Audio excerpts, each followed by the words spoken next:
Raha ny tontolon'ny arenakibon'ny tany kosa no asinteny manana fahefana anenjika ny tsy fanarahan-dalàna eo amin'ny sehatry ny arenakibon'ny tany izay indrindra ireo ingénieur teknisiana sy adjoint teknika rehefa avy manao fianianana. Androany ara moa dia mpiasa telo avy eo anivon'ny ministeran'ny fitsarana no niroso tamin'ny fanaovana an'izay fianianana izay. Anisan'ireo mpiasa eo anivon'ny ministeran'ny arenakibon'ny tany nanao fianianana teny amin'ny lapan'ny fitsarana Nosy androany ny directeur d'appui à la filière or izay nanamafy fa afaka manenjika ny tsy fanarahan-dalàna ireo izay mahavita fianianana.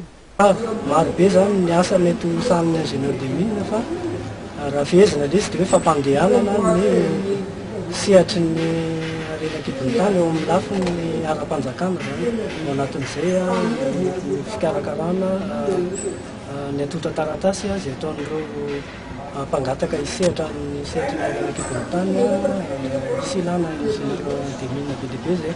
Ao ihany koa ny fanaraha-maso ny asa izay ataon'ireo orinasa izay mety manao fikarohana na manao fitrandrahana.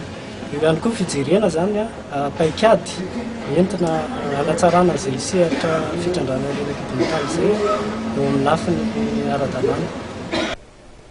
Nasiany resaka ihany koa amin'ny mahatale miasa eo amin'ny fanohanana ny seha-piariana volamena ny tenany ireo ezaka izay atao mba ahatsara kokoa ny fitantanana izany sehatra izany.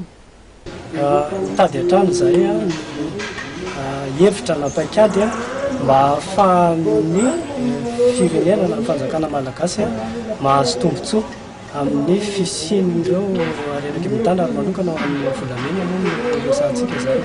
Ka ao anatin'izay zany anisany andraikitra ngezabe mipetraka amin'ny direction izay tantaniko zany ny mieritreritra ny momba an'izay.